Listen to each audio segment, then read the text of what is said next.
अर्जुन उवाच जयायसि चेत् कर्मरस्ते मता बुद्धिर्जनार्दन ता किं कर्मणि घोरे मां नियोजयसि केशव।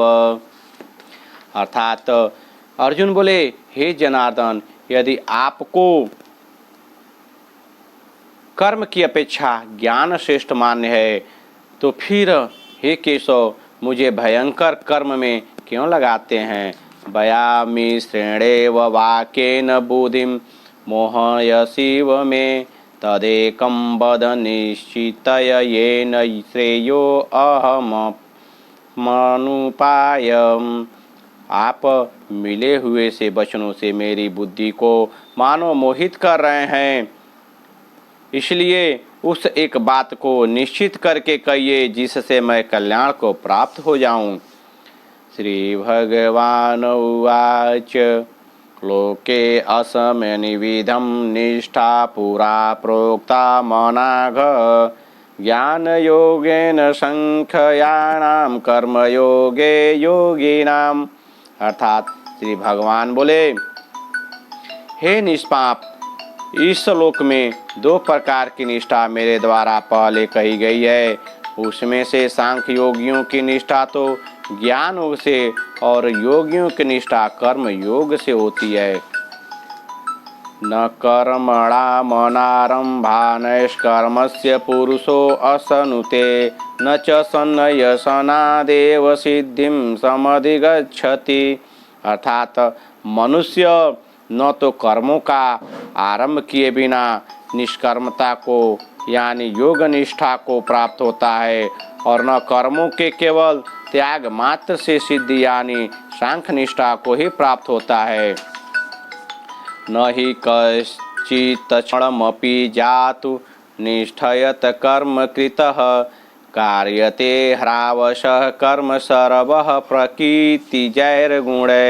अर्थात निस्संदेह कोई भी मनुष्य किसी भी काल में क्षण मात्र भी बिना कर्म किए नहीं रहता, क्योंकि सारा मनुष्य समुदाय प्रकृति जनित गुणों द्वारा परवश हुआ कर्म करने के लिए बाध्य किया जाता है। कर्मणे इंद्रियाणि संयम यः आस्ते मनसा अस्मरन् इंद्रियार्थान् विमूढात्मा मिथ्याचारः स उच्यते। अर्थात जो मूढ़ बुद्धि मनुष्य समस्त इंद्रियों को हठपूर्वक ऊपर से रोककर मन से उन इंद्रियों के विषयों का चिंतन करता रहता है और मिथ्याचारी अर्थात दंभी कहा जाता है। यह तु इंद्रियाणि मनसा नियमम् आरम्भेते अर्जुनः कर्मे इंद्रियः कर्मयोगम असक्तः स विशिष्यते।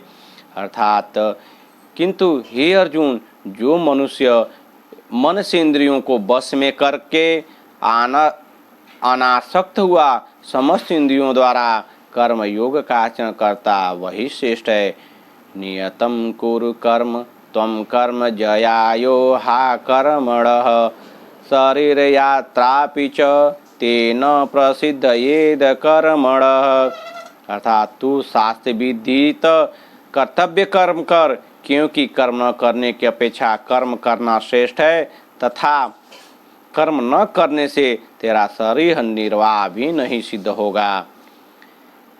यज्ञार्थात् कर्मणः अन्यत्र लोक अयं कर्म बंधनः तदर्थं कर्म कौन्तेय मुक्त संगणम समाचर। अर्थात यज्ञ के निमित्त किए जाने वाले कर्मों से अतिरिक्त दूसरे कर्मों में लगा हुआ ही यह मनुष्य समुदाय कर्मों में बंधता है। इसलिए हे अर्जुन, तू आसक्ति से रहित होकर उस यज्ञ के निमित्त ही भली भांति कर्तव्य कर्म कर। सहज्ञा प्रजा सृष्टवा पुरोवाच प्रजापतिः अनेन प्रविश्य धवमेशः को अस्ति तव कष्ट कामधुकः। अर्थात प्रजापति ब्रह्मा ने कल्प के आदि में यज्ञ सहित प्रजाओं को रचकर उनसे कहा कि तुम लोग इस यज्ञ के द्वारा विधि को प्राप्त हो और यह यज्ञ तुम लोगों को इच्छित भोग प्रदान करने वाला हो। देवान भावयतानेन ते देवा भायन्तु वः परस्परं भावयन्तः श्रेयः परम वापस्यथः। अर्थात तुम लोग इस यज्ञ के द्वारा देवताओं को उन्नत करो और वे देवता लोग तुम लोगों को उन्नत करें। इस प्रकार निस्वार्थ भाव से एक दूसरे को उन्नत करते हुए तुम लोग परम कल्याण को प्राप्त हो जाओ। इष्टान भोगान हि वह देवा दासयन्ते यज्ञभाविता तै दत्तान अप्रदाय एभय समुदके ईशनेत एव सह। अर्थात यज्ञ के द्वारा बढ़ाए हुए देवता तुम लोगों को बिना मांगे ही इच्छित भोग निश्चय ही देते रहेंगे। इस प्रकार उन देवताओं के द्वारा दिए हुए भोगों को जो पुरुष उनको बिना दिए स्वयं भोगता है वह चोर ही है। यज्ञशिष्टासीनः सन्तः मुच्यन्ते सर्वकिल विषय भुजते ते तु अघम पापा ये पचन्ति आत्मकारणदातः। अर्थात यज्ञ से बचे हुए अन्न को खाने वाले श्रेष्ठ पुरुष सब पापों से मुक्त हो जाते हैं और जो पापी लोग अपना शरीर पोषण करने के लिए ही अन्न पकाते हैं वे तो पाप को ही खाते हैं। अनन्ना भवन्ति भूतानि परजनदाय अन्न संभवः यज्ञाद भवति परजयनो यज्ञः कर्म समुद्भवः कर्म ब्रह्मोद्भवं विधि ब्रह्माक्षरस समुद्भवं तस्मात् सर्वगतं ब्रह्मा नित्यं यज्ञे प्रतिष्ठितम्। अर्थात संपूर्ण प्राणी अन्न से उत्पन्न होते हैं, अन्न की उत्पत्ति विष्टि से होती है, विष्टि यज्ञ से होती है और यज्ञ विहित कर्मों से उत्पन्न होने वाला है। कर्म समुदाय को तो वेद से उत्पन्न और वेद को अविनाशी परमात्मा से उत्पन्न हुआ ज्ञान। इससे सिद्ध होता है कि सर्वव्यापी परम अक्षर परमात्मा सदा ही यज्ञ में प्रतिष्ठित है। एवं प्रवर्तितं चक्रम नानुवर्तयहीति यः अधायुरिन्द्रिया रामो मोघम पाथ सह जीवित। अर्थात हे पार्थ, जो मनुष्य इस लोक में इस प्रकार परंपरा से प्रचलित सृष्टि चक्र के अनुकूल नहीं बरतता अर्थात अपने कर्तव्य का पालन नहीं करता, वह इंद्रियों के द्वारा भोगों में रमण करने वाला पापी पुरुष व्यर्थ ही जीता है। यह तु आत्मरति एवं स्यात् आत्मतृप्तः च मानव आत्मनि एव च संतुष्टः तस्य कार्यं न विद्यते। परंतु जो मनुष्य आत्मा में ही रमण करने वाला और आत्मा में ही तृप्त तथा आत्मा में ही संतुष्ट हो उसके लिए कोई कर्तव्य नहीं है। नैव तस्य कृतेनार्थो न कृतेनेह कश्चन न चास्य सर्वभूतेषु कश्चिद् व्यपाश्रयः। अर्थात उस महापुरुष का इस विषय में न तो कोई कर्म करने से कोई प्रयोजन रहता है और न कर्मों के न करने में ही कोई प्रयोजन रहता है तथा संपूर्ण प्राणियों की इसका किंचित मात्र विश्वास संभव नहीं रहता। तस्मादसक्तः सततं कार्य कर्म समाचर असक्तो हाच कर्म परमापनोति पुरुषः। अर्थात इसलिए तू निरंतर आसक्ति से रहित होकर सदा कर्तव्य कर्म को भली भांति करता रह, क्योंकि आसक्ति से रहित होकर कर्म करता हुआ मनुष्य परमात्मा को प्राप्त हो जाता है। कर्मणा एव हि संसिद्धिं आस्थिता जनकादय लोकसंग्रहम् एव अपि समपसन् कर्तुमहर्षि। अर्थात जनकादि ज्ञानी जन भी आसक्ति रहित कर्म द्वारा ही परम सिद्धि को प्राप्त हुए थे। इसलिए तथा लोक संग्रह को देखते हुए भी तू कर्म करने के ही योग्य है, अर्थात तुझे कर्म करना ही उचित है। यद्चाचरित श्रेष्ठस्तदेवेतरो जनः सः यत् प्रमाणं कुरुते लोकस्तदनुवर्तते। अर्थात श्रेष्ठ पुरुष जो आचरण करता है, अन्य पुरुष भी वैसा वैसा ही आचरण करते हैं। वह जो कुछ प्रमाण कर देता है, समस्त मनुष्य समुदाय उसी के अनुसार बरतने लग जाता है।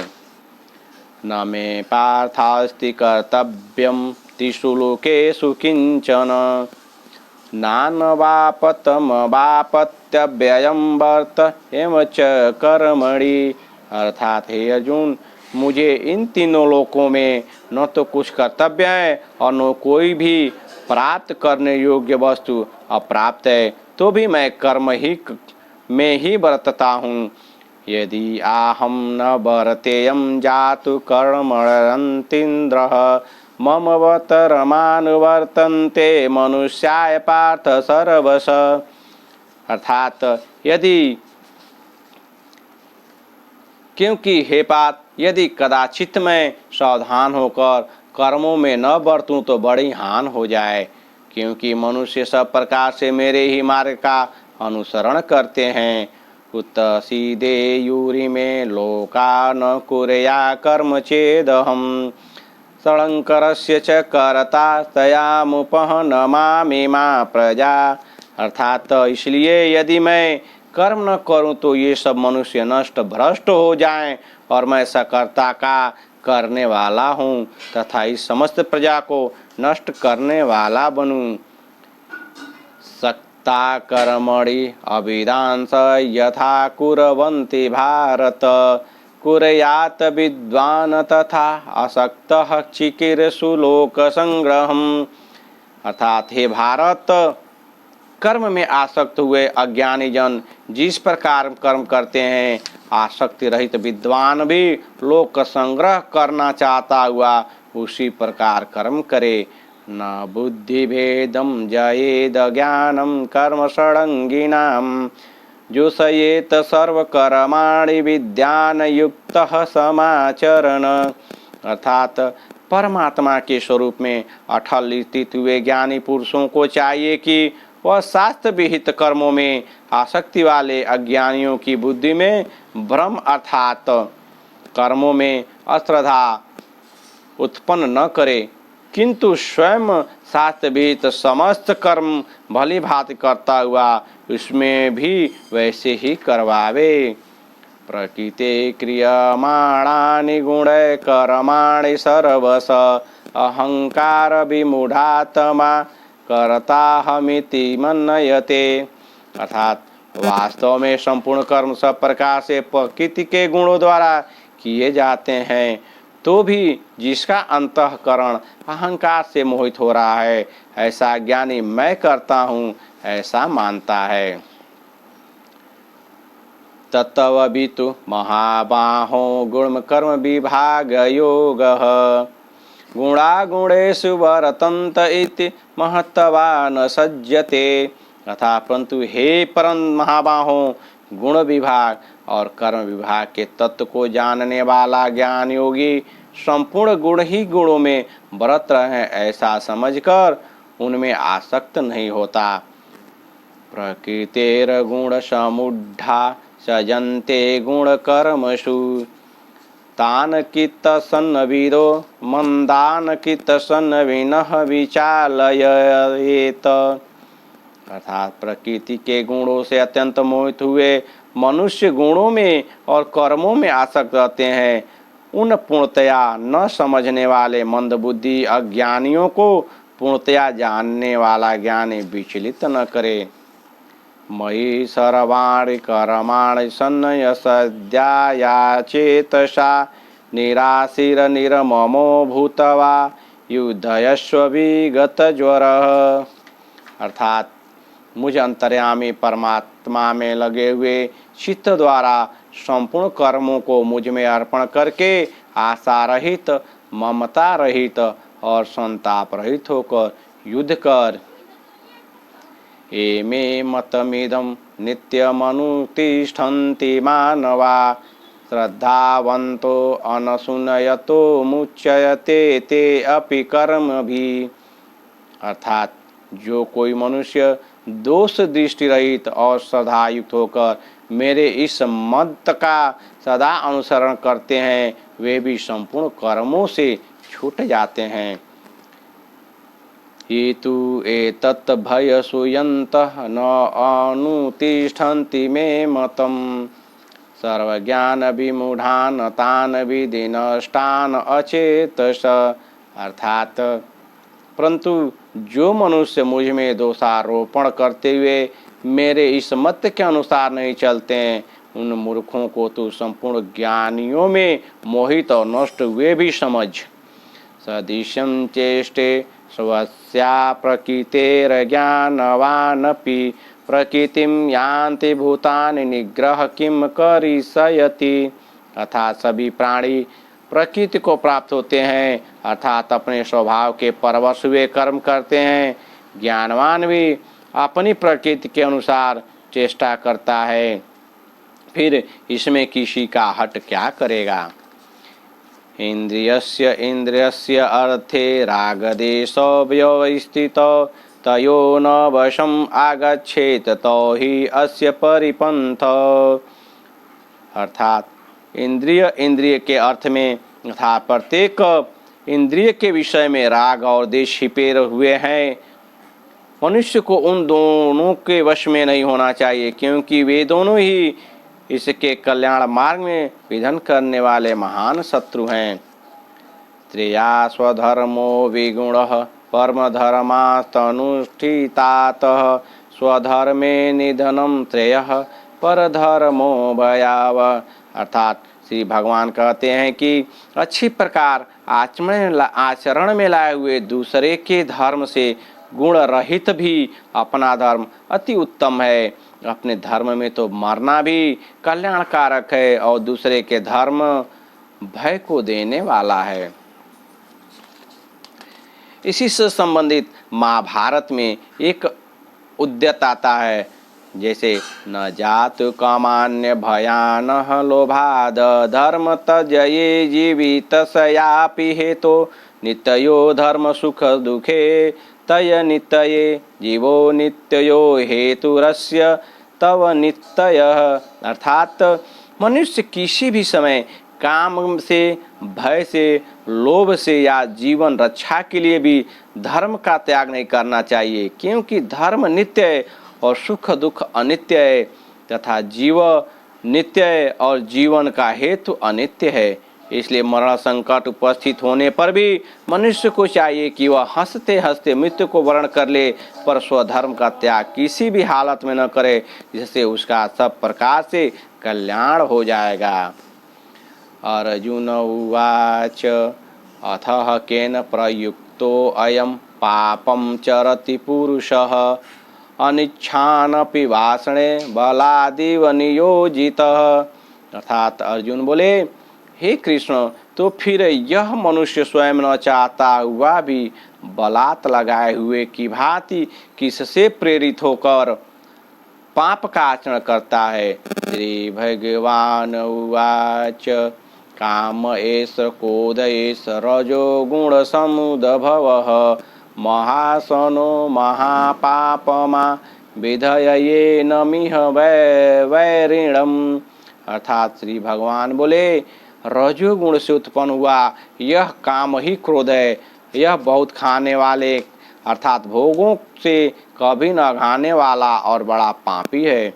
इसको ही तू इस विषय में बैरी जान। धूमेना व्रियते बहिर्दादर्शथो मलेन च यथो लवेनावृतो गर्भस्तातेनेदमावृतम्। अर्थात जिस प्रकार धुएं से अग्नि और मैल से दर्पण ढक जाता है तथा जिस प्रकार जेर से गर्भ ढका रहता है वैसे ही उस काम के द्वारा यह ज्ञान ढका रहता है। आवृतम ज्ञान में तेन ज्ञानिनो नित्य वैरिणा काम रूपेण कौन्ते दुष्पूरेणा नलेन च। अर्थात और हे अर्जुन, इस अग्नि के समान कभी न पूर्ण होने वाला काम रूप ज्ञानियों के नित्य बैरी के द्वारा मनुष्य का ज्ञान ढका हुआ है। इंद्रियाणि मनोबुद्धिरस्याधिष्ठानमुच्यते एतैर्विमोह यत एष ज्ञानमावृतय देहिनम्। अर्थात इंद्रियां, मन और बुद्धि ये सब इसके वासस्थान कहे जाते हैं। यह काम इन मन, बुद्धि और इंद्रियों के द्वारा ही ज्ञान को आच्छादित करके जीवात्मा को मोहित करता है। तस्मात् त्वम् इंद्रियाणि यादव नियमं भरतर्षभः पापमान प्रजहि एनं ज्ञान विज्ञान नाशनम्। अर्थात इसलिए हे पार्थ, तू पहले इंद्रियों को वश में करके इस ज्ञान और विज्ञान का नाश करने वाले महान पापी काम को अवश्य ही बलपूर्वक मार डाल। इंद्रियाणि परायणाहुरिन्द्रिये भय परम मनः मनसस्तु परा बुद्धिरयो बुधे परस्तस्तु सह। अर्थात इंद्रियों को स्थूल शरीर से पर यानी श्रेष्ठ, बलवान और सूक्ष्म कहते हैं। इन इंद्रियों से पर मन है, मन से भी पर बुद्धि है, और जो बुद्धि से भी अत्यंत पर है वह आत्मा है। एव बुधे परम बुधवा संत भयात मानमात मना जहि शत्रुं महाबाहो काम रूपम दुरासदम। अर्थात इस प्रकार बुद्धि से पर अर्थात सूक्ष्म, बलवान और अत्यंत श्रेष्ठ आत्मा को जानकर और बुद्धि के द्वारा मन को वश में करके हे महाबाहो, तू इस काम रूप दुर्जय शत्रु को मार डाल। ओम तत्सदिति श्रीमद्भगवते गीतासूपनिषत्सु ब्रह्म विद्यायाम योग शास्त्रे श्री कृष्ण अर्जुन संवादे कर्मयोगो नाम तृतीयोऽध्यायः। आज हमारा श्रीमद् भागवत गीता का तीसरा अध्याय संपन्न होता है। जय श्री कृष्ण।